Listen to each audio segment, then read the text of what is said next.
Hey, kia ora koutou te whānau. Welcome back to another episode of Big Hero News. Kia ora, Chewie. Kia ora, Pat. Long time no see. Hope you're well. I thought it was going to be a no see tonight, Pat, because I was sitting here in the waiting room. There's nothing happening. Jesus. And then, right at the last minute. Pat pops in, and this is what just happened.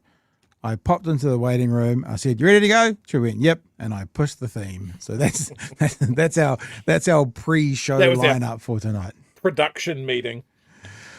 How is everyone? Hey, how are you? Hey, you doing good? Hey, I'm doing good. I did supermarket shopping. So my brain's a little bit fried, I'll be honest with you. So you might have to carry the water tonight, Chewie.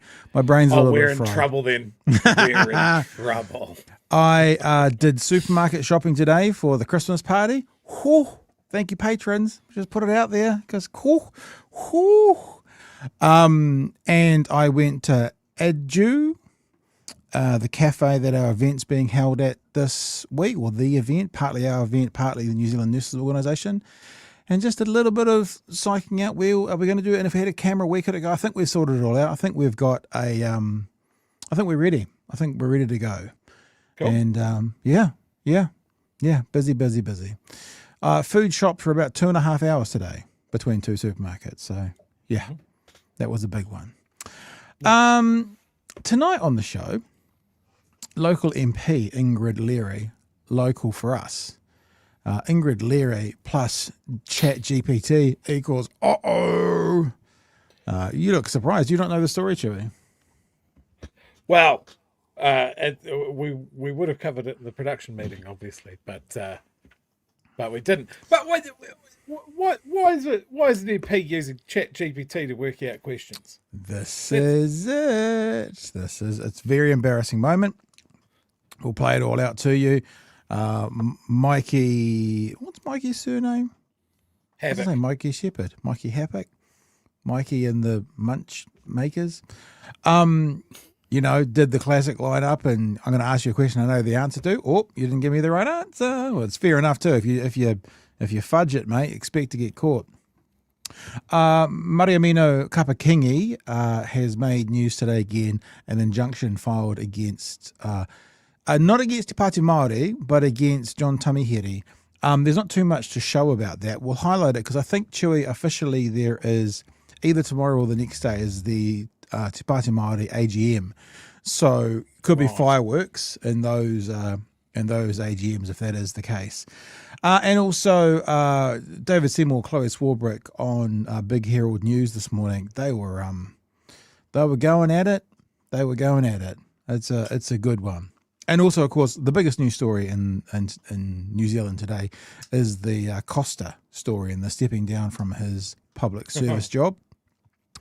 I've got a story to show about that. Haven't looked too much into that entirely yet. Yeah, lots of stuff going on, Chewie. Lots of stuff going on. Anything from your end? Anything we need to do? Anything we need to know? I think I mentioned the 3G shutdown earlier in the week. I just want it to be over. I just want it to be over. Is it causing problems now? Yes, and I know the problems are only going to get worse. So, yeah. What would you please, folks, speak to your old people that have old phones. Don't get them to wait until the last fucking minute. What would you expect? To still be having questions a month after the switchover? Like, obviously there's going to be an influx at the switchover. Not a month after? No, because their phones are not going to work. Okay. And the odd person that only uses their phone a couple of times a week, they're still using it a couple of times a week. So maybe a couple of weeks after, there'll be a few stragglers, but it'll get sorted. Right. No, it'll be all at once. It'll be all at once in my experience. It'll be a week of hell. I want to show you something. Are you a fan of Shark Week? Discovery Channel is Shark Week? I'm aware of it. Yeah. But no. No, I can't. Not really a fan? I'm ambivalent. Shark Week is coming up in America on Discovery. I don't watch any of that stuff anymore. I used to be religiously a viewer of Discovery Channel was where Mythbusters were. It was like there were so many good shows on there. So they're saying the first 10 years of this century. Don't really watch any of that stuff anymore, but every time you hear about Shark Week, you get some pretty interesting clips coming out. Like I think last year or the year before, the Jackass crew did a Shark Week special, and I think Steve-O actually got bitten. I believe. Oh, was it Steve-O? One of the guys actually got bitten. And it's coming up again this week. There's some quite a few. When you say quite a few in the world of shark attacks, it's like any more than one or two a year is considered quite a few, because that's normally what would you have. But I saw, and I'm kind of being a little bit careful as to how I play this. So I might turn the sound off, because even though we're a news show and we're reporting the news right now, the entertainment news in America of Shark Week, I don't really want to have to chase CNN for to release the video. So this was a clip played on CNN of Shark Week. This dude here, he is in the water, and he is in a bulletproof glass, whatever they call that thing. So it's very clear, so he can see down. And I'll see if you notice the problem I noticed when this, 5-meter great white shark went past him. The thing that I noticed is the flecks in the walls. Are you watching the walls? Watch the walls. Oh, see the flecks in the walls here? And I'm not playing the audio to make it harder for us not to get booted. He went, what was that? Was that a shark? Bumping him. And then this man who was in bulletproof glass to be able to look and see the sharks, as he's looking down there to see the sharks, going, what was that? Finds out quite quickly, Chewie, how it may be bulletproof glass, but guess what it's not? As the shark slices through it like that and ends up being inside his Perspex box. Oh, you hate to see it happen.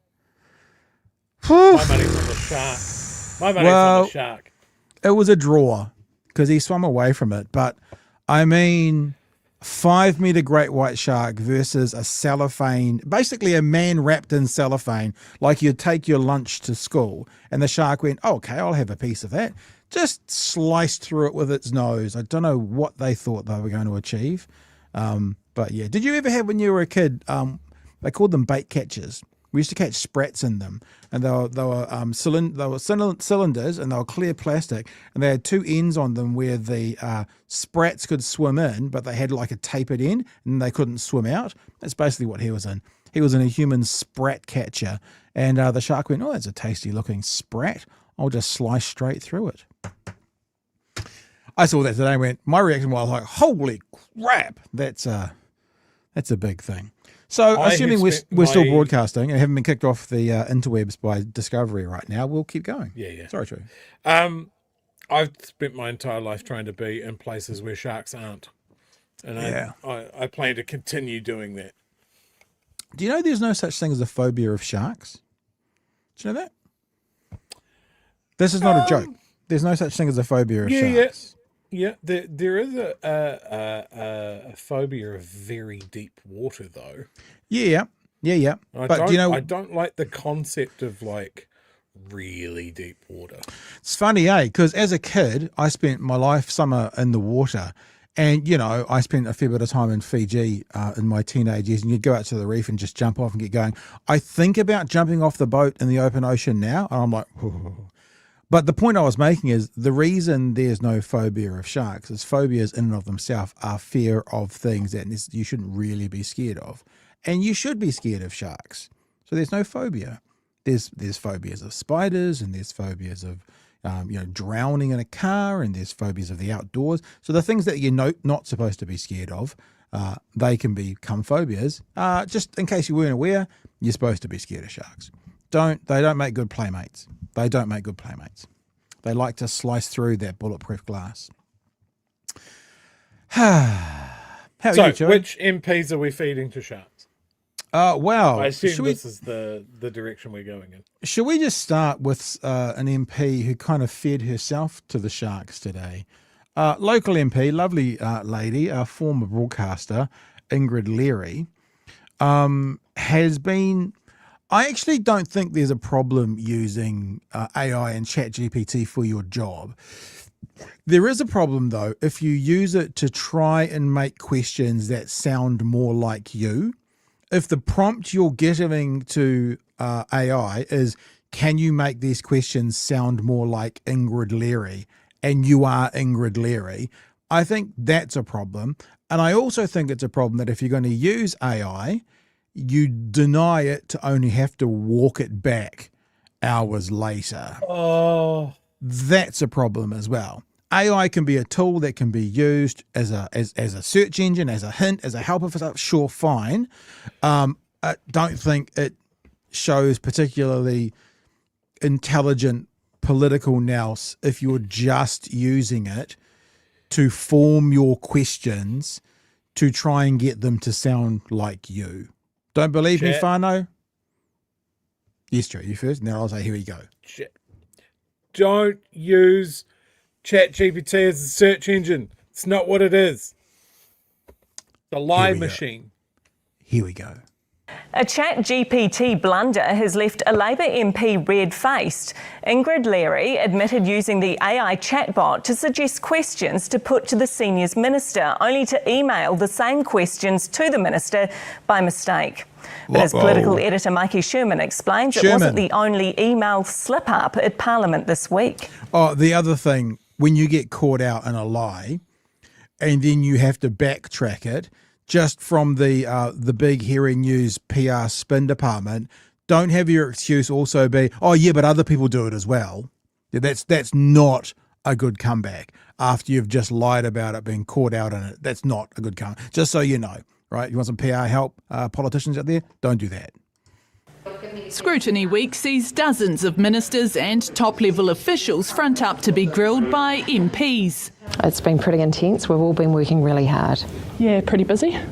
Very busy. Late nights preparing. Last night, Ingrid Leary was preparing questions to put to Casey Costello today as Minister for Seniors. Do you use ChatGPT to generate any of your questions?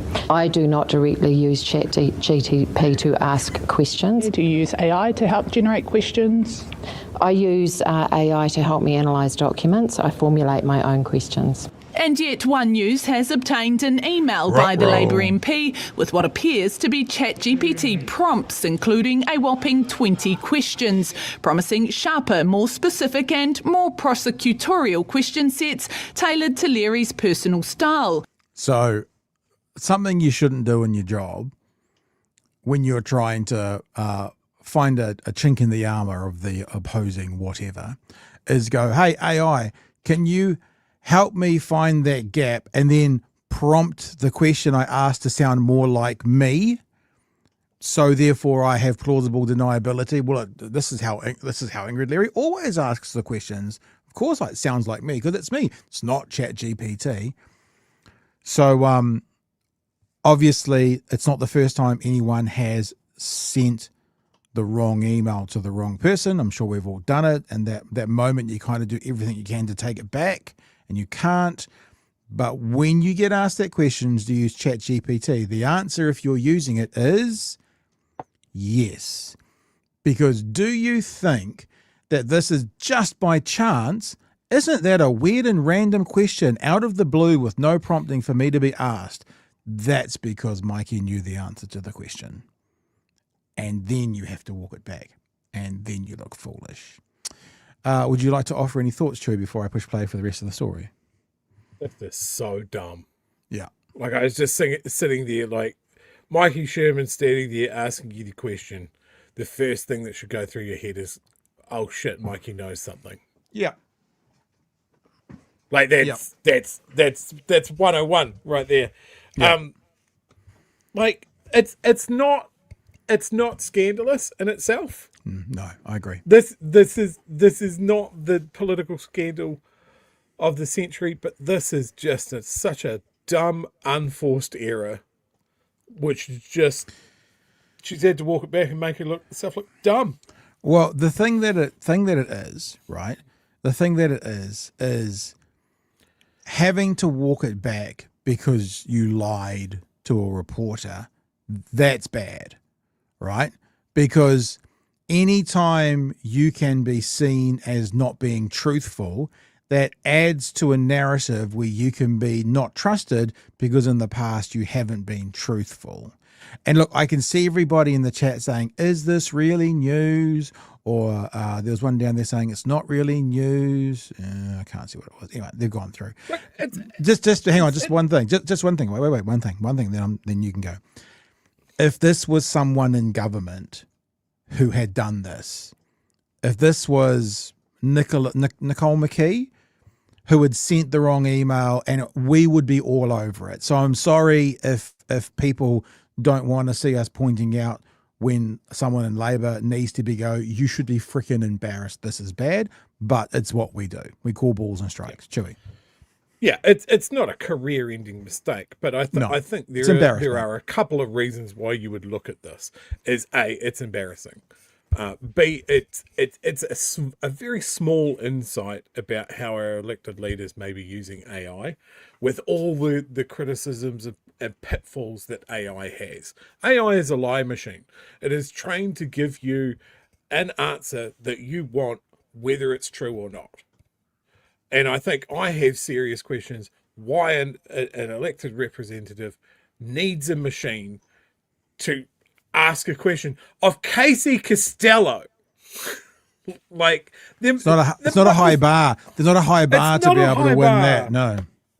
No, it's not a high bar. And I hope at the end of this, like, I hope that this fuck up is not somehow overshadowing whether Casey Costello also like trips over herself in this, what do they call it? Scrutiny week? Yeah, scrutiny week. Like, I hope we get to see what we are scrutinizing Casey Costello over. Yeah. In this story as well. Because one thing that this government is very good at doing, and you see it in David Seymour, like this whole, I'll tell you something else that I think, this whole school lunches thing about the Māori meals, it's kind of a nothing burger story, because either there was a failing from some meals or the school accidentally put on old ones, like, and both of those could be true. But what David Seymour does is go, that school principal has been in the press 27 times, so we don't believe her. This government is really good at pointing to other things to blame for why the story is not true. And if you can point to something innocuous like, oh, they're not asking real questions because they're just getting it from ChatGPT to avoid the answers, then it's not good. I was also trying to find out, someone said in the chat, and I don't actually agree with this, but someone said in the chat, forgive me that I wasn't quick enough to star it, that this election is Labor's to lose. I don't think it's anywhere near that decisive at the moment, but I tell you what, either side could lose this based on a sequence of balls ups and cocks ups and and screw ups and embarrassing things where the country looks at them. So in and of itself, this is a pretty nothing burger story. I get that. It's pretty innocuous. I get that. It's not career ending. I get that. But it's also step 1 of 100, and we don't want step 2 to happen. And as I said before, if this was Nicole McKee, or if this was Todd Muller, or if this is one of those people who've done it, we would be looking at it. So guess what? We're looking at it, and we'll keep going. What's more, they were sent from Ingrid Leary's parliamentary email to Minister Casey Costello at 11 o'clock last night. And so just for the person in the chat who also said, how did they find the leak? She sent the leak herself to Costello. Ingrid Leary sent it to Costello. So the leak is from Ingrid Leary, if you want to look at it that way. I'm not aware of that email, and so I can't answer that. Yeah, it was sent at about 11 p.m. last night. You don't recall sending the Minister an email like that? I don't recall sending the Minister an email like that. It said the questions were designed to trap the Minister and highlight delays. Do these questions look familiar? I can't see without my glasses, but what I will do, I tell you what, that is actually a really good diversionary tactic for people like of our age. Oh, I can't see because I might use it. It's a pretty good one. I like that one. Since you were trying to trap. Well, you're trying to trap the Minister, so bit of a boo-boo though, isn't it? I'm going to check with my office what happened. The MP suggesting the email could have come from a staffer. At 11 o'clock last night. Don't throw your team under the bus.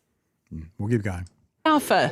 There are others in my office who have access to my email, so I'll need to find out what's happened. Ingrid Leary later told One News she did use ChatGPT and the email fumble was all her. But she says she's not the only one.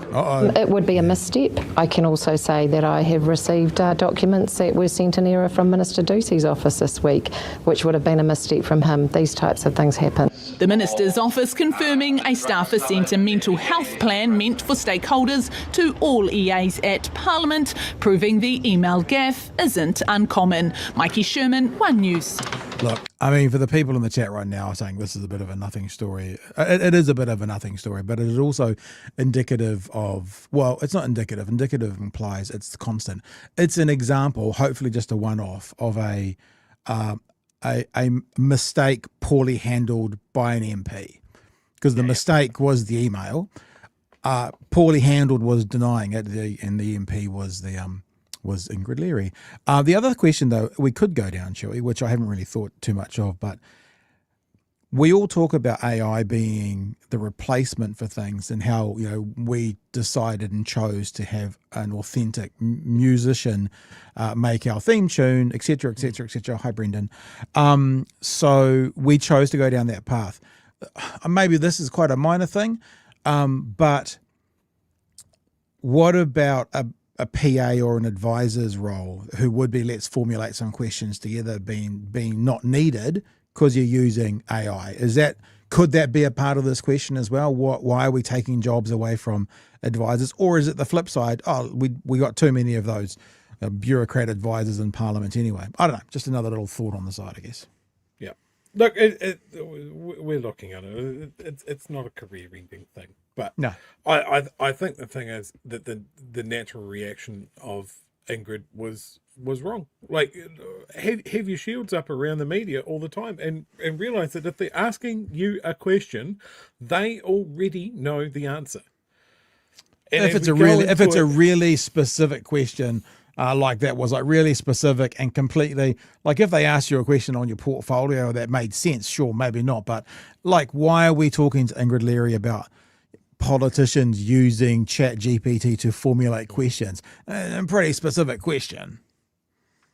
Yeah, and it just, like, I saw a little survey, an article about a survey that was done in the workplace. And the result of that survey was that in every case, if you know a co-worker is using AI, you think less of the co-worker, the work that they put out, and their ability to do the job as a whole. Now, I appreciate an MP, they have to read a lot of documents. There's a lot of stuff going on, especially, these guys are working till 11 o'clock at night and all of that sort of stuff. But leaning on an unreliable tool like ChatGPT is not a good reflection on Ingrid Leary as an MP. And her handling of this question is not a good reflection on the fact that she used to be a journalist herself. Yeah. So, anyway, stick a pin in it. I just want to look. Okay, let's not pick on. We're not picking on Ingrid Leary, right? Let's stop focusing on her in particular, because what I want to say is, you have a politician using ChatGPT to formulate questions that are going to trap the minister that sound like themselves, or you have the flip side to that, which is this in the House earlier this year off the cuff. I think I described it as you taking a flamethrower to the other side of the house. What's the feedback that you've been getting about it? It's been pretty good, eh? But we all remember that speech, and then we asked him the question. It was, he can't read. If he reads, he goes off task. Now, not everyone's going to be a great orator. Right, not everyone's going to have the skills to smell the uranium on your breath from here. That's not going to be everybody. But the other end of the extreme shouldn't be, our people that we employ, that we vote for to go and fight for us, using AI to try and trap a minister. That seems to be at the other end of this continuum. You know what I'm saying? Yeah, I think the expectation here is we want our side of the house to be on their A game. This doesn't seem like the A game. And this isn't getting up and doing a speech inside the house. This is asking your opposite member questions about the portfolio to see if everything's on track. If, you know, they talk about this a lot, holding the other side to account. Yeah. Now, who is holding Casey Costello to account in this portfolio? Is it Ingrid Leary, the person that we put there, or is it a lie machine based overseas? I don't know. Yeah. All right, let's get to some chats that have been coming in. Citizen Gold says, been in the news 27 times, so you don't believe them. Yeah, but you are David Seymour. Not believing you is a rational first reaction. David Seymour, we talked about this last night, he does this thing where he finds reasons to say why other people are wrong. You know, there's been so many submissions on the Treaty Principles Bill. Obviously, it's a coordinated attack. Not obviously the nation is up in arms. You know, this principle is being active in the school lunches and has been in the media 27 times. So why would we believe her? Rather than this principal was one of the schools that was worst hit by this and so was in the news 27 times. On a little side note to that as well, and I was going to feature something on her tonight, which we're not doing, but I watched an interview with her tonight, and one of the points that she made was, I didn't put this out in the press. I put out a public health notice to our community, to our parents. The press picked it up and came to me. I thought that's unless she's real calculating and she knew that the press would bring her. That's not a bad kind of defense of I'm not playing politics here. It's not a bad defense. Bill says a late fee, just like that. Pete says the problem with ChatGPT at work is that it gives OpenAI a heads up on what business or government is contemplating. It's a security risk. It's a very good point, Peter. Yeah, I mean, because as we know, basically what OpenAI scrapes the internet to find the trends that you want and need and then repeats them back to you, and it tailors it to who you are and what you're doing and what your ideologies are, which is sort of what Chewie was saying before. And if it is now engaging on, so this opposition party in New Zealand is thinking this and doing this and thinking this, yeah, actually, it's a very good point. That should be maybe something talked about some more, that maybe MPs and people within those in our House of Power shouldn't be using They AI. shouldn't be using it. Yeah. They shouldn't. Like that's my gut feeling. Like I saw a little reel this morning that showed a video that I worked out pretty quickly was AI, but a lot of people are falling for this, right? And this was a video of fish falling from the sky, cascading off the roofs of shops on an American street, and you hear a voice go, "This is happening right now in Green Bend, fucking Georgia," or something like that. Green Bend.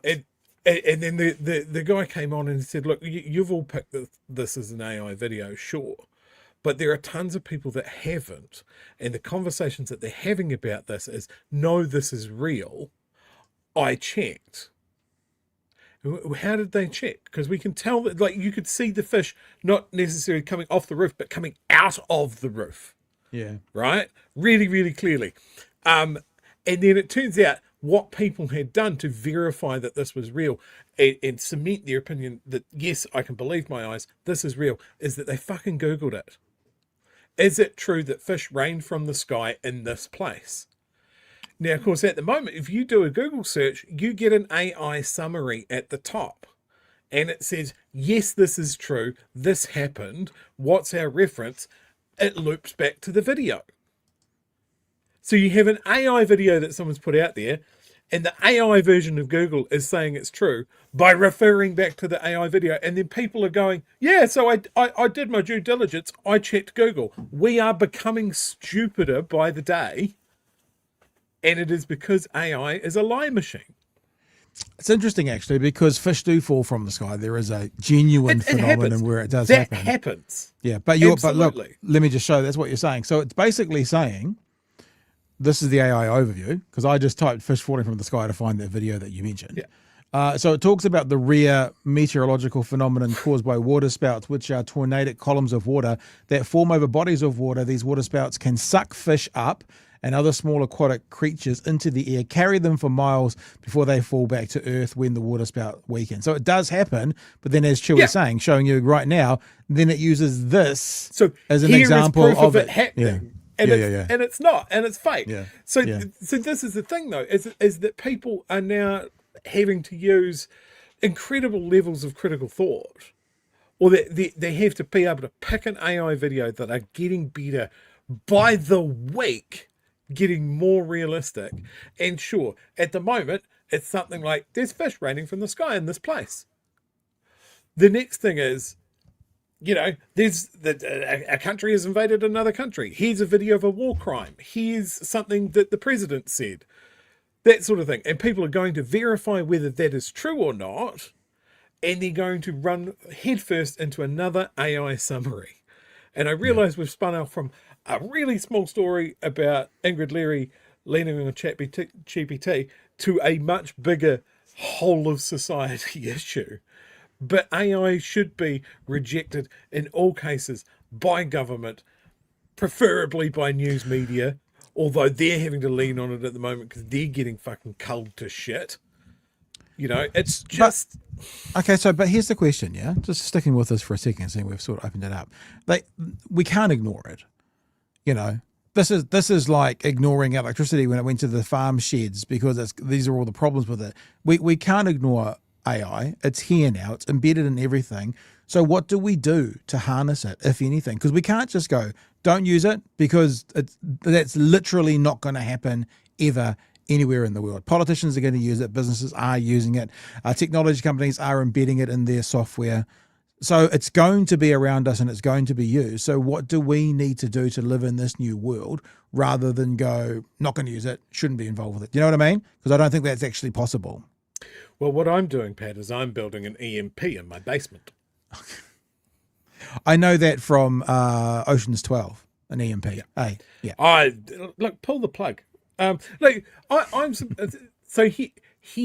us as an example, right? There are thousands and thousands of hours of content for us, for BHN, right? Of our voices, of our faces, the layout of our show.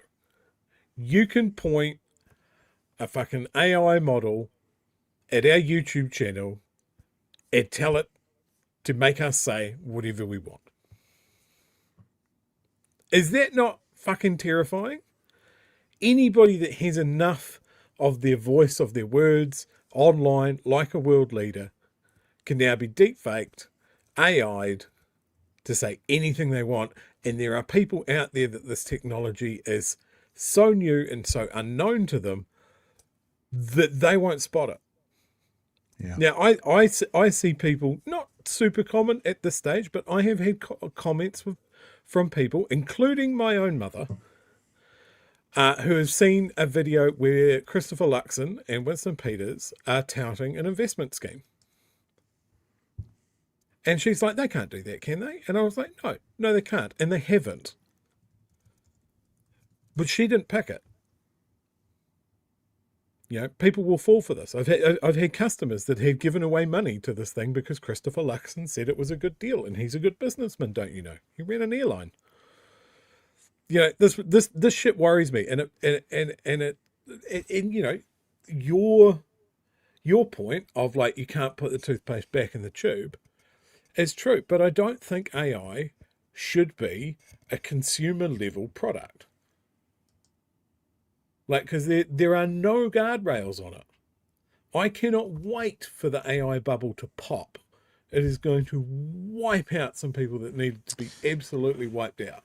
So is that what you think? You think it's going to be like a tech bubble burst, and then what'll happen to AI? It'll all go away, or 100% it's a bubble. It's bigger than what caused the global financial crisis. There is so much money invested in this by so many people that is not backed up by any profitable product, provable product, that it is going to pop like a motherfucker. Like I saw a comparison the other day of a new AI startup that had, you know, a CEO and maybe 8 people on the books. They had produced nothing. They had no product out in the marketplace, but their, what do they call it? Initial share offering or something? IPO. Yeah. IPO was valued higher than Ford Motors. Wow. It is, people are making money, but it is based on nothing.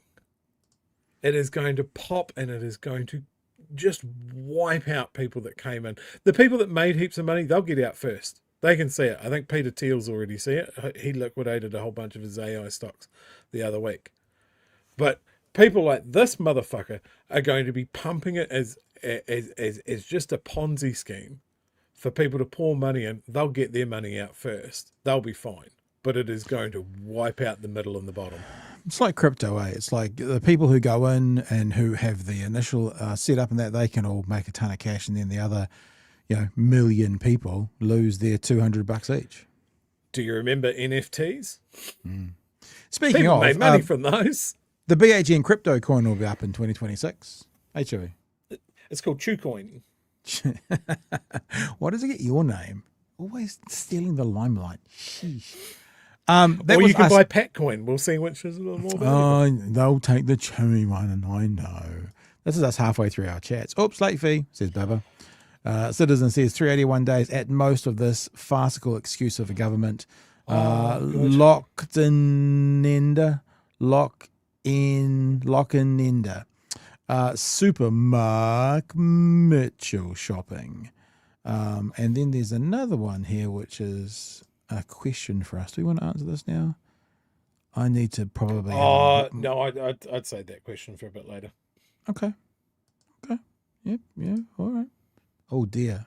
I think I just unstarted it. I'm going to have to go back through and find it because it was a $20 super chat. I just accidentally unstarted it. Fill the news. Fill with something while I go back. What's our next story? Why don't you talk about that while I go back and try and find that super chat to start it? Okay. So what are our plans for this, Pat? We've got a nice camera. We're going to live stream this, are we? No, we're not going to live stream it. We're not going to live stream it. We're going to record it. I was in there today looking at the setup just to think where could the camera go, because the problem is I think technically they can take 100 people at Adjo. That's their sort of limit. So it's like 110 is okay, which means, you know, I think we told you guys this week that we've made a bit of an investment in a camera. And so I'm a bit nervous having it amongst like 100 people being very tightly packed into a, there it is. I'm going to start it again. Tightly packed into a cafe. But yeah, I think we're going to record it. Look, this is a bit of a trial for us as well, doing a live event like this. We'd like to do several of these next year. And if we kind of get the go ahead to do them next year, then what that means is if we can basically afford it and it's needed, there's a couple more things we might add to the rig to be able to live stream pretty easily as well. So the camera that we got is sort of the hero cam, which has got all the bells and whistles, and then anything else we add to it will be like, we might look at getting a couple of other cameras, but they'd be a bit lower, a bit more entry level than the hero cam, because we don't, all they'll be doing is static shots. So for this one, sorry, we went off track there a little bit. For this one, we're looking to record it and then we're looking to upload it. Not sure when, but we'll see what happens. And of course, the thing that we are talking about is the open air meeting, or the open public meeting, Equitable Healthcare for All. Includes Sophie Barker, who's a Dunedin mayor, for those people outside of Dunedin, Dr. Gary Payenda, who's an award-winning podcaster and a doctor in the emergency department, and Craig Rennie, who's an award-winning podcaster and the chief economist at the CTU. Both Gary and Craig obviously are also Labour Party nominees for this election. But, you know, Labour Party nominee, award-winning podcaster. We'll put that a little bit higher than that at the moment.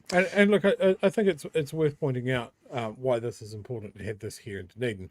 Obviously, we have the doctors at the university, we have the nursing school, we have the Southern Hospital situation, like the health here in Dunedin, and what is happening to our health system is incredibly worrying. So I'm glad we're doing something here in Dunedin about this. And also that means that me and Chewie can stay in bed for longer and don't have to get up out of bed too early to go and do an event. And so obviously we're having the Christmas party for all of the Big Hairy Network whānau this weekend in Dunedin, so we're tying it all in together. So the open air, the public event happens at 6:30 p.m. at Adu Cafe, which is right there, 333 George Street, Dunedin. But at 5:30, if any of you guys want to come along, we'll do a bit of a podcast meetup. Me and Chewie and Gary and Craig and Magenta and Emily and some other people that you don't know quite so well but have a lot to add to the show will be there at 5:30. We're going to be having dinner there. I was in the cafe today and I just made sure that we're talking about just the cafe being open, and the cafe will be open right through the two events. So if you want food, if you want drink, if you want stuff out of the, like, what do you call it, the pantry, the glass thing on the bench, or if you want to have a meal, which is sort of Danish burgers and desserts, then you'll be able to come along and join in if you want, or just come along and say good day. Come and have a drink and say hello. That starts at 5:30. So 5:30 for BHN meetup, 6:30 for the public meeting. We look to have it wrapped up by 8.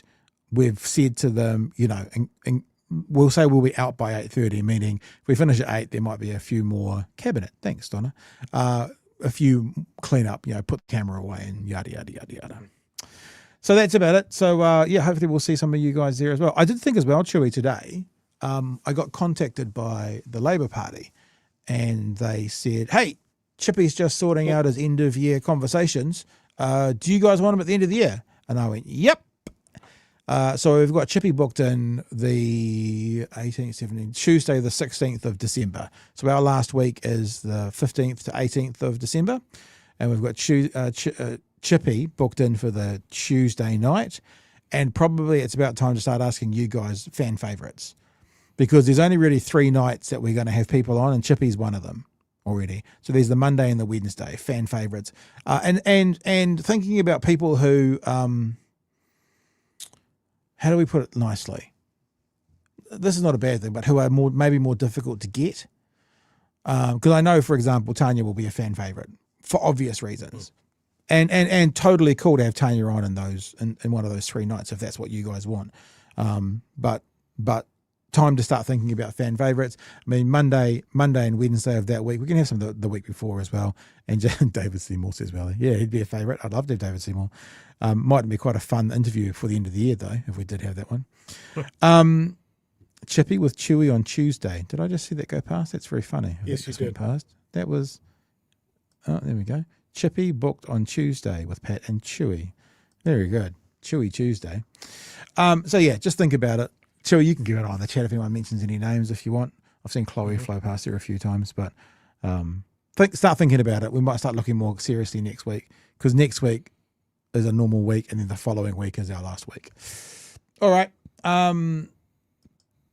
Let's get into Chlöe and David Seymour. Yeah. Oh, this is good. I'm glad you've got this, Pat. This is really good. It's a strange interview, this one. Oh, 666 right now. People watching. Everyone take a breath. 670. Just like that. It's all gone. All the fun's gone. This is quite a strange interview. I found this quite strange because there was kind of quite long and meandering conversations and a few real kind of bang, bang, bang in between. But so the clips aren't really, really short. They're not really, really long either. They're like 2 minutes, 3 minutes, 4 minutes. But I think it's worth looking at. The first conversation is around the school lunches. And as I said earlier, I mean, this is not a nothing story, right? If this is a failure of the system, then it's a systemic failure that's been going on since this whole system started and changed.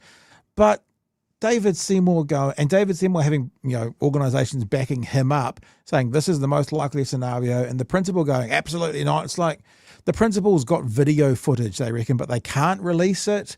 It's like, just show us.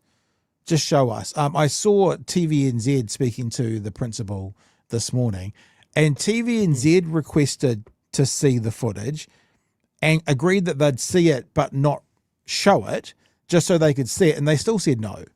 I'm like, if you've got it, you can show it, even if it can't be broadcast for privacy reasons, but they still wouldn't show it to TVNZ. So there is an air of he said, she said about this whole thing. And you know us. I would love nothing more to be able to lay this at the feet of David Seymour, but it feels like a bit of a not going anywhere kind of a story. Anyway, this is where these guys start talking about is the school lunches. I'll start with you on the school lunches thing. The Māori-rancid school lunch story, the plot thickens by the hour. What are you thinking this morning? Look, I mean, I think the story here is not the Deputy Prime Minister once again using his platform to bully a member of the public. That's very clearly a welcome. Can I just say, Chlöe is very on point, as you would expect with this messaging. She just basically ignores the conversation around the individual school and talks to the broader, potentially systemic issue. Direction, which he's egging on. The story here is that this government came to power, gutted the school lunch program by cutting 2,000 local jobs of people who knew the kids in their communities and were creating high quality school lunches, and instead replaced it with a contract for a mega corporation who has gone on to produce slop, basically, inedible slop, which has burnt our children, been served Māori, and is now making our kids sick. Very good. The story here is that this government has taken literal school kids' lunch money and reprioritised it for tax cuts. Different political choices can be made, and New Zealanders deserve better. Okay, all right. That is out the starting blocks. That's a strong start. That is a perfect messaging from Chlöe, because she didn't say it, but the truth is no one knows whether David Seymour's correct or the principal's correct in the situation yet. Although if we have video evidence and no one's seen it, and I've seen a few people go past in the chat saying privacy of the children, I get that, but that's not stopping a journalist from seeing it, and the journalist going, I have seen this. What the principle, I've verified it. We cannot show it because of privacy reasons, but the way it's being reported is accurate. So either the school has that information and is naive to how they can use it, or there could be something else going on. I'm just saying could be. And again, I'll say, you know me, I'm not trying to back up Mr. Seymour here, but at the moment, nobody knows 100% what's happened. So it was great from Chlöe to basically use this opportunity to talk about other issues around schooling. Perfect. It is the gold standard about how to handle these two. Yep. You cannot push her off the point. It's great. Yep. No, 100%. David, first of all, is the money that is being saved being reprioritised to go somewhere else, or is it going on other school lunch programs? Well, I mean, first of all, we've actually managed to increase funding for early childhood, so there's another 10,000 young children getting lunches that they wouldn't otherwise get, so that's part of it. The other thing that David Seymour's been about in the last couple of days is guess who and this whole conversation around school lunches being bad, around vulnerable kids needing school lunches, guess who's the one group of people he praises in all of the interviews he's doing? The one group of people he continually praises, and he doesn't use this word, but that's what he's saying, are the good parents who feed their own kids. Oh, yeah. Constantly. And I've seen him talk in 3 different interviews on this. Constantly it's hey, but let's not forget, and I'm paraphrasing, all the good ones out there. He doesn't use that term, but that's what he's saying. But what we've actually done, if you look at the bigger picture, is that we've taken a scheme that was costing about $340 million a year. We've nearly halved that cost, so we're saving we've quartered the quality, so bad move. Hundreds of millions of dollars a year, and actually, overwhelmingly, people are happy with the way that it's performing. Is the throwaway were rate... there problems in the first term? Yep. Did we fix them? Yep. Okay. In a country that needs to save money and do stuff more productively, and now, it's actually a huge success story. David, now, is the throwaway rate of the food the same as what it was for the previous lunch program, or is it higher? Question from we Ryan monitor Bridge. surplus, and it's about the same. I mean, it bounces up and down 1% or 2% from week to week. So not inedible, you wouldn't say? No, I mean, we're delivering 250,000, but could I just acknowledge another group of people who get forgotten? The good ones. Is the parents, the other 75% who send their kids to school with lunch that they pay for, that they prepare. I actually campaigned against the school lunch program funded by taxpayers, but I've been given a job to do in government. All right, fair enough. Done it, and you're doing it. So just a little side note. Occam's razor here. The guy who didn't want to fund school lunches, he just acknowledged it. He campaigned against it. He literally wanted to take food out of your children's mouths, is now running a system that of the last 2 years, 18 months has been appalling. Do you think that's a byproduct for Mr. Seymour, or maybe the focus? Remember, he didn't want it at all. So wouldn't it make sense that someone who didn't want it at all, it's like when that one person in the flat doesn't wash the dishes properly, and eventually you go, oh look, just leave it, I'll do it. So they're not washing the dishes on purpose, so you stop asking them to do the dishes. Is there any part of this which is it's designed to maybe not perform so well, because then maybe people will stop using it, because maybe we can then get rid of it? Maybe. Just thoughts, David Seymour, not accusations, just thoughts. Chewie? 100% enshittification. Yeah. That's his aspect here. He wants an unworkable, unpopular program so he can cancel it and say, well, I'm just doing what you wanted me to do. He hasn't looked at any of the fringe benefits, because they never do. It's not about the local communities. It's not about the hungry kids. It is just about dollars on a spreadsheet. That's all he cares about. And if he gets to enrich some multinational corporation along the way, well, that's even better.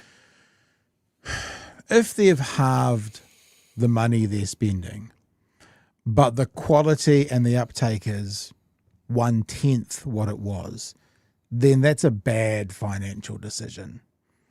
But as Chewie's saying, as long as number lower, David Seymour bows, because that's all he's interested in. Yeah. Bit of a chat as well now about the Finance and Expenditure Committee conversation and the crack that Chlöe had at Nicola Willis, especially around the climate budgets. And they have quite a good backwards and forwards, and again, Chlöe on point, on message around what New Zealand needs to do, what New Zealand is doing with our Paris Accord, the climate, the commitments we've made to climate in this country. And David Seymour says the quiet part out loud. He just goes, well, if they're not doing it, yep, we're not going to do it. We're just not going to do it. Why would we? If they're not doing it, we're not going to do it. Chlöe, I want to talk to you about the select committee yesterday, Finance and Expenditure, and the grilling that you gave Nicola Willis, and you got from her a piece of information, which is that they're not going to buy, we're not going to buy our way overseas out of the climate change obligations. But is the government actually on track currently for the next couple of climate budgets? And, is this something that we need to be freaking out about? Well, a lot to unpack in all of that. So I guess first things first, what you're talking about in that grilling with Nicola Willis is something called our nationally determined contributions under the Paris Agreement. It's really important to note that this is something that was initially signed up to under John Key's national government. Yeah. So those nationally determined... Never have the words, this is not John Key's national party anymore, been truer. Contributions are basically all countries all across the world saying, hey, look, we need to stay below 1.5 degrees of warming, which is necessary for life on Earth as we know it. And here is what each of us individually as countries are going to do to meet those carbon emissions reductions. So other countries don't care how we meet that nationally determined contribution, those NDCs. We either do it domestically here at home, or we pay other countries to reduce their emissions.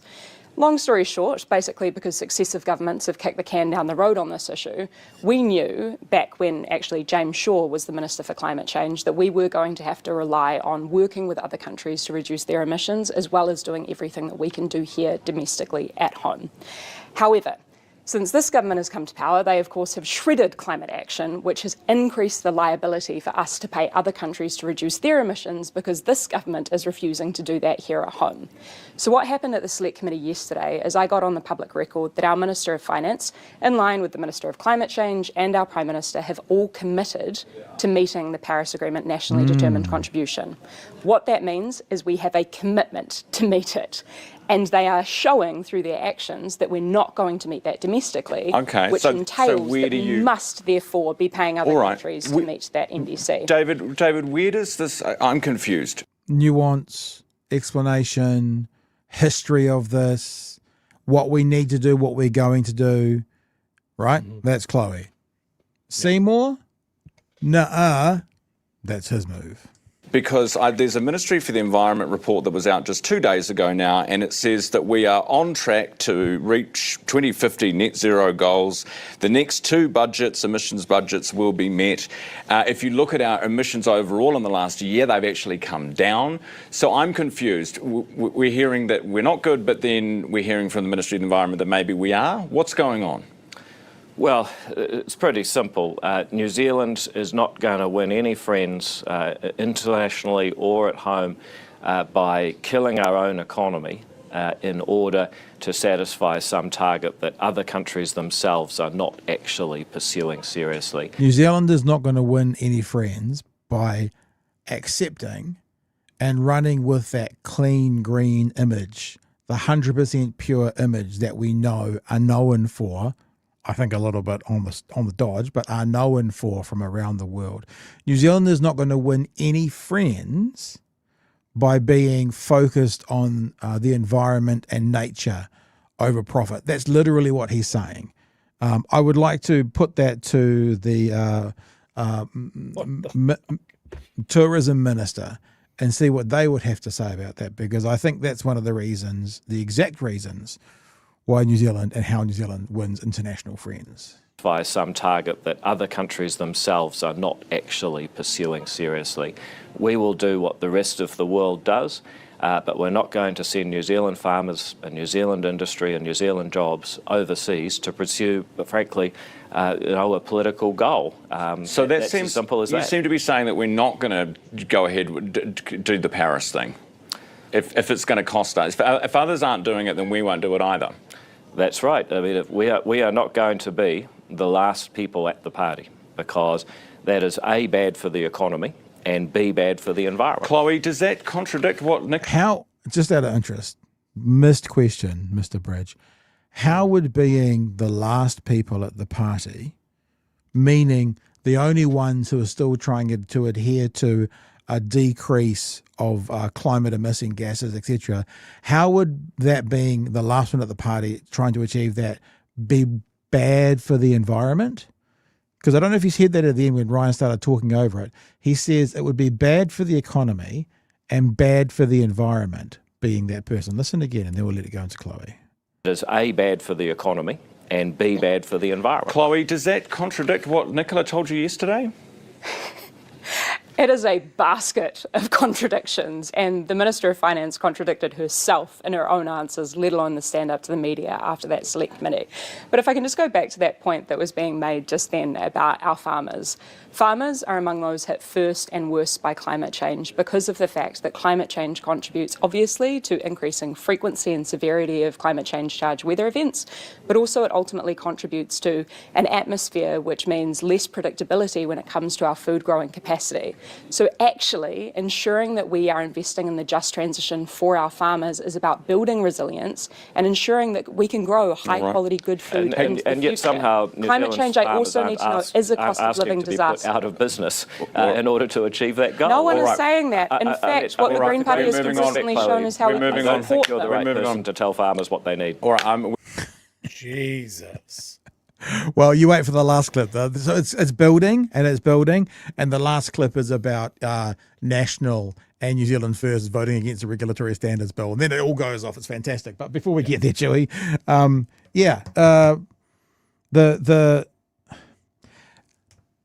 he's just, I wrote down on my page, I don't know if this is intelligent political commentary, but I was thinking of a T-shirt, and it just says, "Hey David, eat a bag of dicks." That's intelligent. That's fine. I just pictured a wall of these T-shirts at a public event that David Seymour might be running. And look, Christmas is coming, and we're not gonna have anything done by then. We also have a new T-shirt idea with is doing dumb shit so you don't have to. Maybe in the new year we're gonna have a couple of new T-shirts. I think "Hey David, eat a bag of dicks" is going to be made, and it's because I get frustrated. Even see the thing that one of the things that pisses me off about this show is it's on the internet. It doesn't need to have the tight timings. They just choose to. They choose to run it like a radio show. Yeah. Pause. What do you mean, David, that our country, New Zealand, continuing to adhere to, mitigating climate change and fighting back against it would be bad for the environment? Can you expand that for me? You know what I mean? It's missing. Anyway, Chewie, yours. Yeah, look, just as far as the end of that interview goes, first of all, I love the fact that Chlöe keeps on going and just makes these guys try and talk over her, but she doesn't stop. I rate that. It frustrates me when Seymour and Ryan get away with over talking, especially a female guest, to shut them down. I feel like Chlöe is the only adult in the room most of the time. Like, David Seymour gets so much press time for his ideological sound bites, and he'll come out swinging and say the Green Party is ideological. They're both right. I just wish farmers could see that the dreaded Green Party is concerned about what they're going to get smacked in the fucking teeth with. Yeah. But they're going to cling to no farmers, no food. We feed 40 million people, which is bullshit as well. And just use that to avoid any sort of the words escape me. Any sort of responsibility, I guess, for what is coming. And this attitude from David of like, well, we can't be seen as leaders. We're too small. I utterly reject that vision for New Zealand. Like, he'll turn around and go, well, look at China. They pollute so much. But also look at how much China is decarbonising at a frankly unprecedented, barely comprehensible rate that they are decarbonising.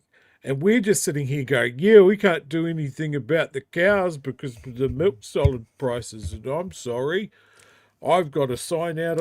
I saw signs on the side of the road the other weekend that says, let's quit Paris. These farmers would cut off their fucking, not just their nose, their entire face. They don't understand that if we flush Paris, we start losing free trade agreements with the EU. Yeah.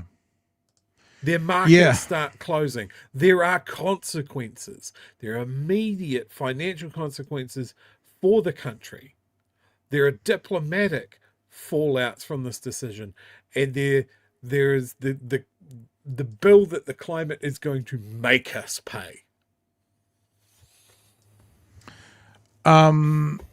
Yes, let's get on to the last part of the conversation, shall we? Because it has to be one of the worst, and I'm not even, forget our perspective on the regulatory standards bill, but to have two parties with their full throat support it, stand up in the House, sing its praises, and then both parties within, I think, 2 weeks, maybe even less, maybe 10 days, one say they were going to run against it next year, and the second one hinting that they might run against it next year.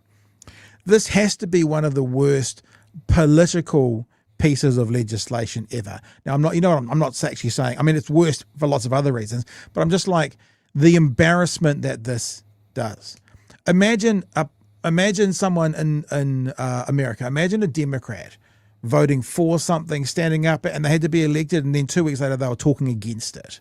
It's just ridiculous, and there is no comeback from it. It just goes to show what a skeleton of a good idea it possibly is, meaning it's not one in the slightest. And this gets brought up at the end of the conversation, and David does not react well to it, and Chlöe queens out, as per usual. David, the Regulatory Standards Act. So we've got New Zealand First going to campaign against it at the election, and now potentially National going to campaign against it as well. Is this dead in the water? Not at all. And the first thing I would... So the thing that David was saying last week, that is, it's not dead in the water because ACT would have to vote for it as well, and ACT's not going to vote for it. No, David. Labor will vote for it. Labor will vote for it with National and New Zealand First, and it will get repealed.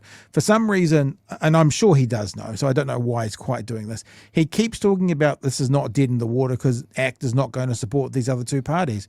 Yeah, but the Greens will, Te Pāti Māori will, Labor will. In fact, it'll end up being 112-9 or 113-8 next year when they repeal it. So, let's not be an idiot about this. Campaign against it as well. Is this dead in the water? Not at all. And the first thing I would say is we have a big problem in our country with productivity. We actually are not earning enough. People talk about a cost of living crisis. I would say in the long term, that is a problem that we don't earn and produce enough to pay for the things that we want. Yeah, but how productive is the ACT? How productive is the ACT going to be if it's not there? Well, the reason that it'll be there is that every other party, except for ACT, has actually failed to say, where is your deregulation agenda? How are you going to improve? That's a hope strategy, Chlöe. Why would the Greens and why would Labor and why would Te Pāti Māori need to have a deregulation agenda? But I'm not saying that there aren't some things that can be deregulated, but why would this stay in place because they don't have the deregulation agenda that ACT does? Again, makes no sense whatsoever. Your deregulation agenda. How are you going to improve?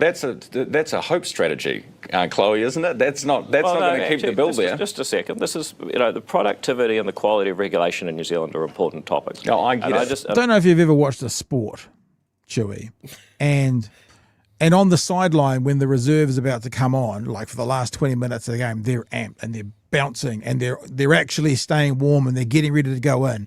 Just think about that when you watch Chlöe getting amped up to join this conversation off the bench. This is, the productivity and the quality of regulation in New Zealand are important topics. No, I get it. I just make the point that the ACT Party has a clear strategy. Regulatory standards, Ministry for Regulation, sector reviews, cutting red tape, I understand that, but already. Your coalition partners have a clear strategy to rip up everything that you're talking about. If you'd let me finish, I just make the point. They're ultimately going to have to come up with an alternative, and so far they haven't. They're not. And that's why I think we're going to end What's your message to Winston? No, they're not. They don't have to come up with an alternative. They can just repeal it. So when you guys got rid of the ferries, what was the alternative you had? What was it? Open sea. Oh, open sea. When you guys got rid of Smoke Free 2025, what was your alternative to bringing down smoking? Oh, nothing. What is this bullshit? All of a sudden, if they're going to cancel it, they better come up with an alternative. No, they can just cancel it, just like you guys have spent your whole 2 years doing. An alternative, and so far they haven't, and that's why I think we're going to end up. What's your message to Winston? Well, it's very simple.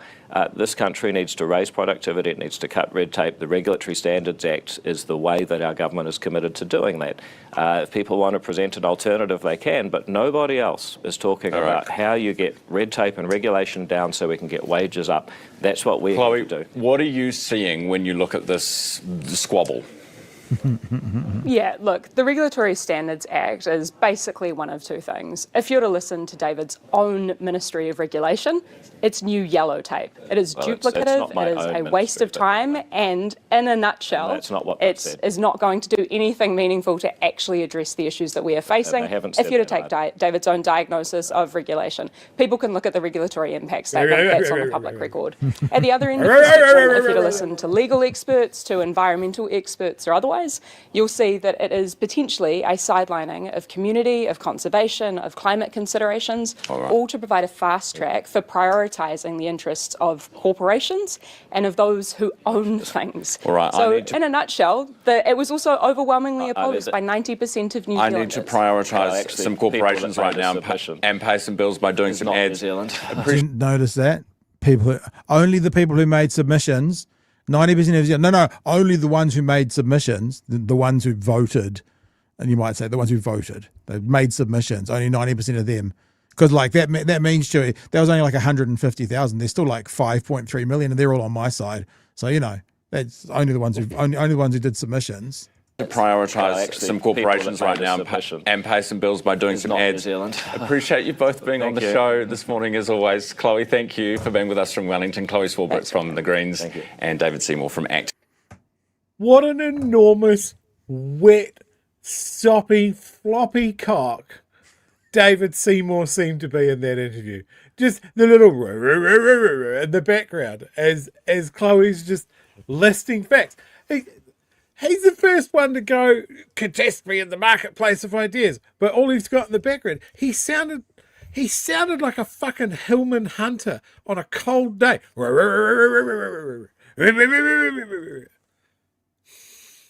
Just that, I don't know why anyone looks to him for leadership.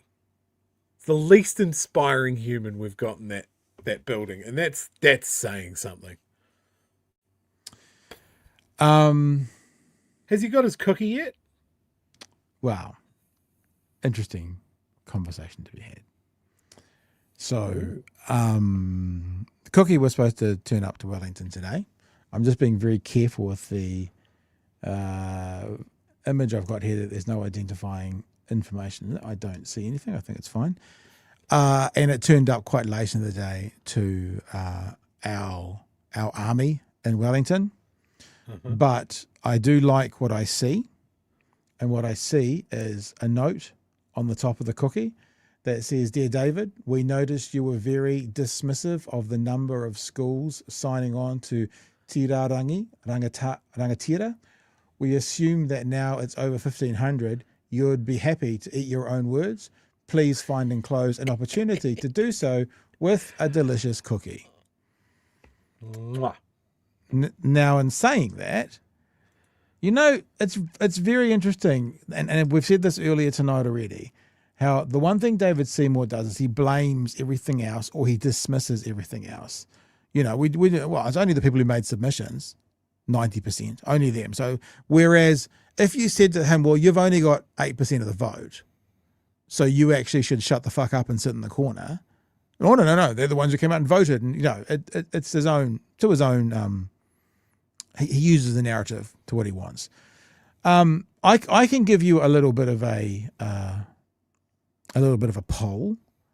The Facebook post that I put up last night showing the cookies, this is take photos of them before they left Mustache. We have a small but growing audience of about 18,000 Facebook followers. This has been viewed 200,000 times in the past 24 hours. Look, I'll even show you. I'll show you behind the curtains. Insights, there you go. 200,150 just ticked over. Now, I would say, and this is something I found interesting. See this? It said 5,645 interactions. One of them is a grumpy face. Now, that might be a grumpy face towards David Seymour. But even if we said it, out of the 5,645 interactions, one is potentially a grumpy face. Now, I don't know what you think, Chewie, about stats and numbers and research, but that says to me that that people are kind of interested in what's going on here. 237 shares, 212 comments, and it's been liked 3,200 times, liked or emojied 3,200. Now, for some pages and for some shows, that's not a particularly big number, but when you've got, 18,000 followers, it's a good performing. It's a good performing post. So, I said to Magenta, if they don't get there today, not to worry about it because Magenta's on a plane tomorrow and I don't want to put extra pressure on. But my understanding is Magenta lives quite close to Parliament, so I think Magenta is going to do it tomorrow. If Magenta, if you're in the chat, you can let us know. I think it's still going to happen. And because did I tell you guys last night that Mustache made a mistake and sent us 2 orders out? Did I tell you that? Oh no! Because one of the orders. What a horrible mistake! I know. So I've actually told Magenta. I've suggested to Magenta. That means there's 4 giant cookies. I've suggested that Magenta take 2 to David Seymour's office because then you could feed the whole office staff, which would be a lovely thing to do.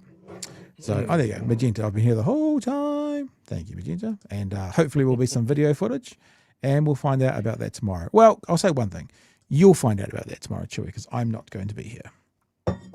You and Emily will find out about that tomorrow. I did get your message. Yeah, it's just because I've done 14-hour days to get ready for this weekend, and I either want time tomorrow night to do some more work towards the event and the party, or it might be the only time my wife and I can hang out until about Monday, if all the work's done. But I just thought it might be smart to see if Emily wants to come on and take my role, Pink Pat, in the house, just to give me a few extra hours freedom to aim towards our live event and our Christmas party.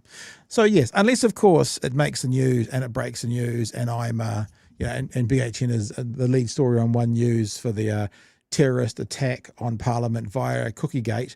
I might pop in then, but if anything less than that, yeah, I'll probably see you guys on Monday. Okay, Chewie, anything you want to add to that? They look like good cookies, eh? They are good cookies. I've never had one. Look, I think if we've established some sort of tradition here where you just say some egregious smarmy shit and someone sends you a cookie and makes you eat it, I can say worse things if it gets me more cookies. Is that a cookie or is that like a cushion? It looks like a cushion. That is their giant cookie plush toy. I was going to say it's a very plush. Friend of mine just got these the other day. Like the whole Dubai chocolate trend can miss me. But she got those cookies the other day. They're the Dubai style chocolate cookie pies. You're saying about spreading around cookies with other people. I think someone has suggested to Tanya a cake for Stanford when it reaches 1,700 schools with something like, what did she say? It's disgusting. That's disgusting. That these schools are doing this. You seem to be disgusted. Don't be disgusted by this giant cookie. Yeah. So I don't know. I mean, there is. I realize there is an irony that we're spending money on sending people lovely items to take the piss. I get it, but we do dumb shit, so you don't have to. Since 2021. All right. Anything else, Chewie? This last story is quite short. We could get a cookie. We could leave it outside in the rain for a little while till it gets moldy, and then send it. But I don't think that would be as good an advertisement for Moustache as a business. Okay, fair enough. There's actually quite a lot of chats in there at the moment, so let's get to some of these chats. Oh, shit. Yeah, good luck. So this is about the last two conversations. So, Chewie, when will it be okay to use AI tools? Says Laura. Is there a date? That's a good question. I don't think AI should be used for art or creativity. I don't think it's when. I think it's what you're using it for. Yeah, that's what I mean. Yeah. I don't think it should be used for art or creativity. I don't think it should. I honestly do not think it's a tool that is useful in the consumer space at all. Like every like your computer has Copilot in it. Facebook's got AI. Google's got AI. Fucking Grok reckons that Elon Musk will take out Mike Tyson. It is not for us. It is not for us. We are the product. They are training the AI on the things that we make and the things that we say and how we say it. And that's it. I think there is a place for AI tools, and that is in environments or industries with massive safety oversight and guardrails everywhere. I'm talking about like fucking programming. I'm talking about like scientific research and that sort of things with enormous amount of data that you can feed into it. But I think the people that are betting on it to be the next big money maker, I think they're wrong. It's not ready. And of course, the place that it is paying off big time is coming up with a kill list and working out where the bad guys live at home with their wives and kids is their most vulnerable point. Isn't that good? It's true, but it's fucking evil. Grant also says MSD are using AI to impose sanctions. Evil. Yeah. Feed it in the data. How many legs does this person have? Is it below average? Wellington says currently in local government and watching the live rollout of AI to cover the cuts to local government is dystopian. Michael says, I'm getting in early on Chewie coin. Arvid says, can I use my Chew coin for my Chew University tuition? Chew University, that's a much better name than Re-Education Camp. I'm going to use it. Per chat correction, that's Chew University tuition. Got it. It took me a second to get those things read out. Another one from Grant there. Heather on ZB called, and the him we were talking about at the time was Seymour. Seymour, a dick. A Richard, and hung up. Really? I wouldn't mind hearing that if anyone's got the time codes. Trek Nut says, is David Seymour saying because everyone else is jumping off buildings, we should too? Yeah. Laura says, hey David, eat a bag of cockies. Be a good t-shirt. I think we should do it. We've done that one. Vasta, eat the Vasta. It's very possible that Seymour farted half of his brain out while practicing his twerking for Dancing with the Stars.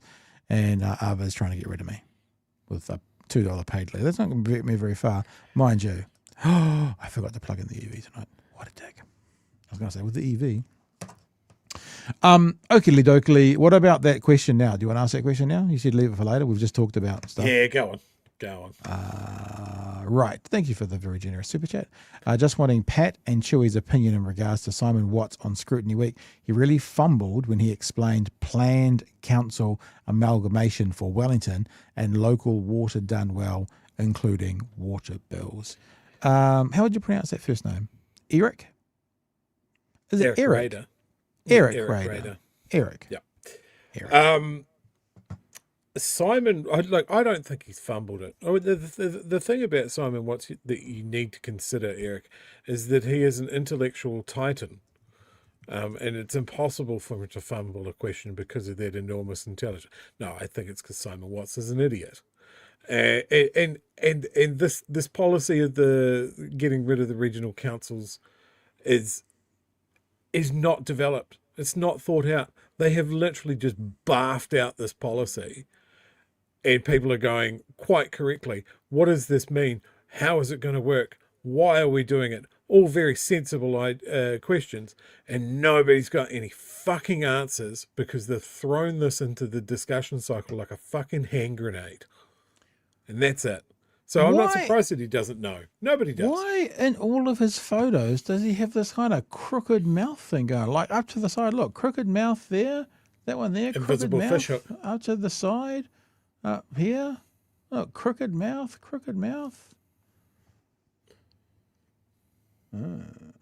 Ratepayer dollars on pet projects that don't improve basic infrastructure. Example, please. Pet projects. What's been? Just give us examples. Like toilets and is it Cuba fancy Street? toilets. Fancy toilets. It will be public facilities like libraries and pools that will suffer because of this. Yep. Like I saw Luxon's fucking Instagram, TikTok, whatever the fuck you want to call it, where he says the responsibilities of a council are to fill in potholes, pick up the rubbish, and that's about it. And I'm like, do you look around at your cities, at arts events or festivals, and ever just think that these things fucking happen? No. The social characteristics of your city, of whether it's a good place to experience the arts and things that celebrate the city and promote the city, that comes from the council. Like, and it can do things further than monitoring car parks and filling in potholes. Like, it's this false narrative that's just driving me crazy. And then you just get complete dickheads who then they actually try and find a vanity project like this twonk with the $600,000 seesaw. Oh, I've found a great one. Like, I walk past that fucking playground almost every day. Like, quite apart from the fact that it didn't cost taxpayers anything. It was fucking donated. I see families using that playground literally every day. And do you know what those families are? They're ratepayers. They are getting value for the rates that they have paid. Their children enjoy it. The businesses around it get the benefit of families staying in the CBD and shopping longer because they can entertain their kids while they do it. Like, it's smart. This is the really important thing about having the numbers as well, and what they mean. The total cost of that play area, right, the whole play area, the total cost of everything was $586,000. That sounds like a shit ton, but then they say less than 1% of the total redevelopment budget. So the whole of George Street redevelopment, it's less than 1% of the whole thing, which means I'm guessing it's around $6 million. With the 3 seesaws costing $244,700. So he says that one seesaw costs $600. That means they're $81,000 each. The play area received a $250,000 donation from the lead contractor, Isaac Construction. So let's work this out, Chewie. I'm not good at maths, but if the 3 seesaws cost $244,700 and Isaac Construction donated $250,000, does that mean that one cost $600,000? Is that what it means? Maybe Sam was concentrating on other things when he was at school and university. Something other than numbers. Is there any like bed shops down there? Maybe he got a fright. He saw something at the corner of his eye, like in Jurassic Park when someone thinks that one of the velociraptors is there. Maybe he thought there was like a bed just over there, and he, flashbacks, PTSD, like being in Nam again. Except he's the bad guy, which they all were. Okay, I think that's all the chats. Those chats took us somewhere, didn't they? This is a story that has got 50 seconds of video. No, I lie. 27 seconds of video. We'll have a look at the written article as well, but this is probably something to chase up tomorrow if it breaks tomorrow, remembering that there's no live show on Friday night. There's no live show here on the interwebs. There is a live show at Dunedin. Live show, just so you're aware. The Te Pāti Māori saga has moved from Parliament to the High Court in Wellington. Mariameno Kapa-Kingi has filed an interim injunction against Pāti President John Tamihere over her expulsion. The urgent hearing, being held tomorrow, comes just a day before Te Pāti Māori's AGM.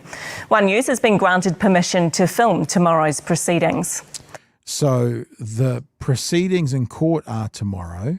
The AGM, therefore, is on Friday. So we will probably get to talking in more detail about everything on Monday. But Mariameno Kapa-Kingi files court action against Pāti President, expelled MP, etc., has had an injunction against Te Pāti Māori President John Tamihere. Kapa-Kingi has previously said that she would file court action to challenge her expulsion from the party. She held a hui at Te Tai Tokoro a week ago, which was called by Ngā Puhi. The hui was not attended by TPM leadership, despite them being requested to attend. Tomorrow's hearing comes days before the party was due to hold its annual general meeting in Rotorua on Sunday. At the AGM, the party's council was planning to decide whether or not to formalise the expulsions of Kapa-Kingi and Tāku Te Wheres. So one of those ones, again, we've talked about it already. We don't really know what's going on. I'm not the person to speak to this, but it feels like a mistake that the leaders of Te Pāti Māori didn't go to that hui, especially when what we're hearing constantly from Māori is get in front of one another, face to face, talk it out, speak about it, don't go to the media, don't drop grenades on the media, let's come and talk about it. And they had an opportunity to talk about it and they didn't do it. Now, there may be a good reason why they didn't do it. We don't know that, but it feels from the outside looking in that potentially was something that should have happened, even if it had been a hostile event. I mean, one of the things about going north, seeing what happened to people like Winston Peters and David Seymour at Waitangi this year, it's a part of it. You get arse. So yeah, I guess one day we might get a chance to ask them why they didn't go to that, or maybe they've been asked and we can find out, but feels like a lost opportunity there, Chewie. Yeah, no, absolutely. That was my view. This was their community asking for it to happen. And I think that was their opportunity to put this all to bed, and it's just still out there, just simmering. Yep. Lurchie says it's the hooded claw of Shane Jones all over the destabilisation. Is that right? Destabilisation. Yep. Destabilisation of Te Pāti Māori. His name comes up often in my circles. The demise of TPM adds energy to overtures of a Labour/New Zealand First coalition. I don't ever see that happening. I mean, it might add overtures, it might add whispers about it, but I can't ever imagine that happening. I would be thermonuclear if that happened. Yeah. There's just no way. Even though I don't necessarily think that Winston Peters is being authentic when he's taken all his kind of conspiracy theorists, the penis police, all that kind of stuff. He's looking for a base. It doesn't matter whether it's his genuine belief or not. He is causing harm to vulnerable communities. A lot of those vulnerable communities see themselves in the left, in Labour and in the Greens. To go with someone who has been the person to make that sector of society's life worse and then partner with them to be the Prime Minister would be no different from Luxon kowtowing to Seymour, selling a handful of beans. Selling a soul for a handful of beans. So, yeah, I would be with you, Chewie, in that apoplexion. Hey, before we take off, just want to remind you that the shop is up and running. We've sort of said if people get orders in by the end of this week, we can pretty much, other than being a major cock-up by New Zealand Post, guarantee you'll have stuff before Christmas. In the shop at the moment, I actually added a few more, Chewie. So actually, even though it says 1 of 20 as a discount code, I actually have added a few more because we're getting pretty close to getting to 20. You have an opportunity to get a hoodie or a T-shirt, and if you buy a second hoodie or a T-shirt, you get it for half price. If you buy a T-shirt, you also get 1 free enamel. If you buy a hoodie, you get 2 free enamels, and you have the opportunity for free delivery by using the promo code 1 of 20 at checkout. We're beyond that now, but I've just added a few more, so a few more people can get it if you want to use it. 1 of 20 during checkout. There's still a few there if you want to grab them. And if you get it in by this week, I other than like an act of God or a New Zealand courier driver going off the roads or something, you'll have it before Christmas. You'll probably have them next week before Christmas, but I feel less comfortable guaranteeing next week that you'll have it before Christmas. But and the other thing is, if you're coming on Friday night, we've got a whole bunch of specials, T-shirts, hoodies, stickers for live only prices. So if you want any of that stuff, it's a good time to get it as well, Friday night. And we have got like a little FPOS machine and everything, so you can just bring your card. You don't have to bring cash. Or you can bring cash, and then we can give it to Chewie or something. I don't know. Yeah, give cash to Chewie. Give cash to Chewie. Chewie cash Cooey. Sorry, my brain's Pat's broken. Time to go. I'm broken. Oh, shit. Oh. Oh, it was too good. All right, team. Hey, really looking forward to seeing some of you on Friday night. I mean, apologies that we're not doing it all around the country just yet, but it is really our aim and our desire to do more of this next year. And one way you can help support us is come along on Friday night and we'll see if this all works. And if it works, we'll do more of them.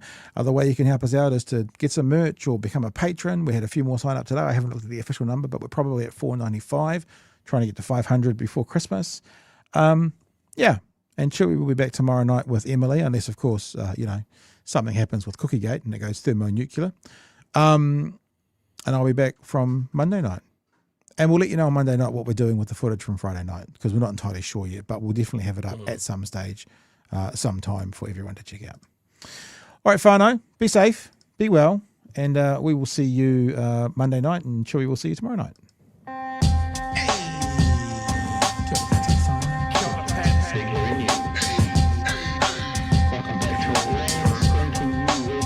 Help us settle a debate, whether it be thoughtful or funny, even if we're all creatures of hate. It's a fine line that we're walking together. For better, push aside the temptation to berate. Let's take a note of the corners we stand in. As many points as the hairs on my chinny chin chin. When the news that we're watching is hairy, knowing all the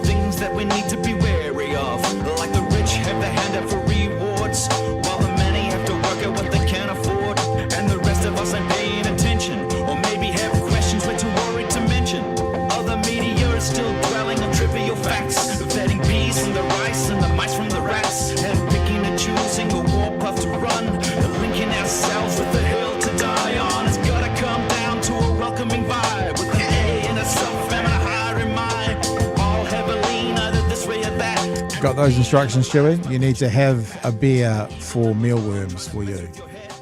All right? I will do that. Kathy says as well, just email the link for the ZB Seymour interview. It's worth a listen. Thank you. Appreciate the super chat as we head out for the night. All right, team. Thanks for being with us tonight. We will catch you on the flip side. Have a safe weekend. See you on Friday night for people who we're going to see. And Chewie, we'll catch you when we catch you. We'll catch you on Friday, I guess. And have fun with Emily tomorrow night. All right, team. Awesome. Hey, Cheers, fam.